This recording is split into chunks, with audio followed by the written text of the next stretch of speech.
Today we're going to look at the second half of Abraham's argument with God. Standing up on the hill before God brings his judgment on Sodom and Gomorrah. He's been protesting. He's been invited into an argument with God, and we're going to see that play out today. Genesis 18:26 through 33. The Lord said, "If I find 50 innocent people in this city of Sodom, I will save it because of them." Abraham responded, "Since I've already decided to speak with my Lord, even though I'm just soil and ash, what if there are 5 fewer innocent people than 50? Will you destroy the whole city over just 5? The Lord said, "If I find 45 there, I won't destroy it." Once again, Abraham spoke, "What if 40 are there?" The Lord said, "For the sake of 40, I will do nothing." He said, "Don't be angry with me, Lord, but let me speak. What if 30 are there?"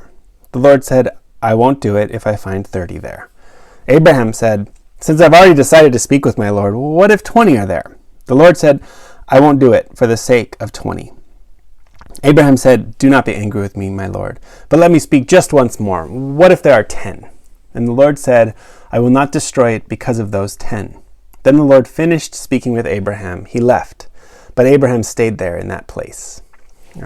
So we're taking up again from last week this interesting, fascinating idea where God is inviting Abraham to be a part of his divine counsel, his cabinet, right? That's not how you spell cabinet.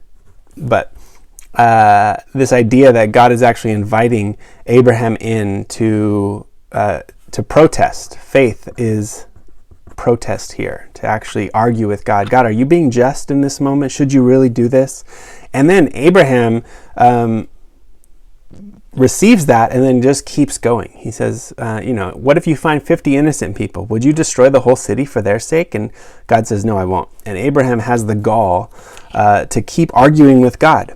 What if 45, 40? He talks him all the way down to 10 to say, if you find 10 righteous people in the whole city, would you save the whole city for their sake? And God says, "I will not destroy it because of those 10.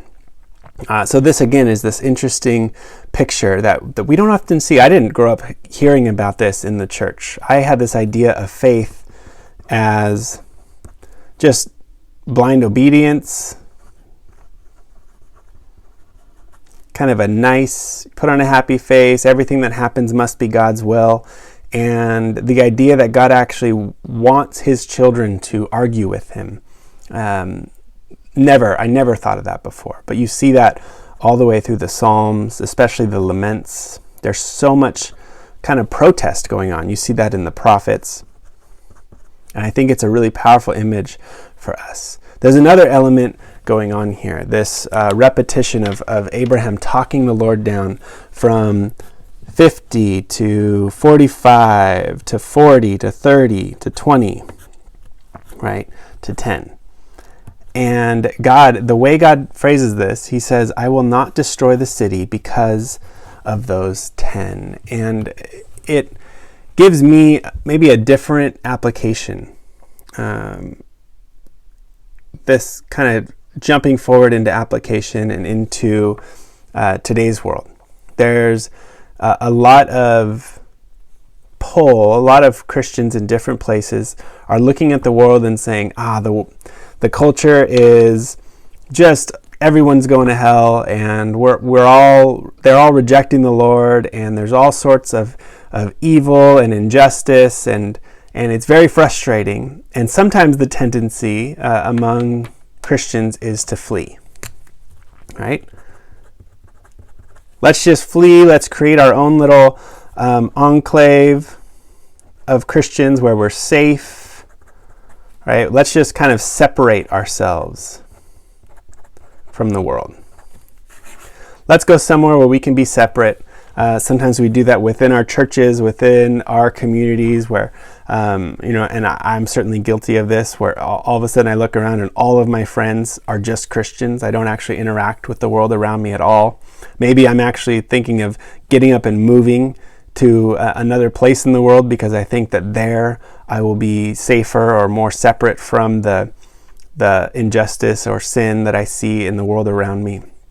But what if we took this passage seriously? God actually says, in the midst of this incredibly unjust, sinful city, Sodom and Gomorrah it says that the amount of sin that has come, the cries of injustice that have reached the Lord are so great. We saw that in the last week. But God still says, you know what? As great as their sin is, if there were just 10 people worshiping the Lord in that city, I would save the entire city for it. Maybe if we actually looked at our city today and said, you know what, our city is so full of injustice and sin and unrighteousness, maybe our response should not be to flee, but to say, well, then I better plant a small group. I better start something, because if I could just get 10 people regularly worshiping the Lord, if I could just get 10 people studying God's word and pursuing righteousness, maybe God would actually save the entire city because of my little small group. This is actually, for me, a great motivation to go and plant something, to start something, to outreach, to say, if I truly believe that my whole city or my whole state or our whole country is just going to hell, then the best thing I can do is not to be separate, not to just hang out with a bunch of Christians, but to actually go and do some more outreach. Because if I could just get 10 people worshiping the Lord, maybe God would save this whole city for their sake. It gives me a whole new way to think about it. It's telling that in ancient Jewish culture in the first century, what they considered a synagogue, a church, when a church was planted, it started with 10 people. If you could get 10 people worshiping the Lord, then they would say there's a synagogue in that city. And I think it goes all the way back to passages like this, where God says, if there's just 10 people in a whole city of injustice and wickedness and sin, I'll save that city for their sake. And so that's what the ancient Jews kind of said, is their baseline was 10. To say, if we can just get 10 people here studying God's word and worshiping him, God would save the whole city for their sake.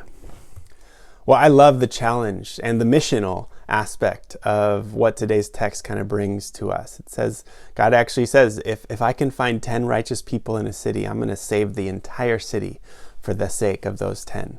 And as Abraham is, I think, realizing more of the character of God through this argument, and it then poses a challenge for us as the people of God to say, how do I make sure that I'm not running away when I see areas of darkness and evil and corruption in the world? What if our commitment was to say, I need to actually be there. I need to go to the places that seem the most God-forsaken, because if we're there, God might save the entire place for our sake. One small group worshiping the Lord might be enough to tip the whole balance toward God and toward his righteousness. Is there a challenge kind of latent in that for us to say, what does that mean for our witness, for our outreach, for our mission in the world?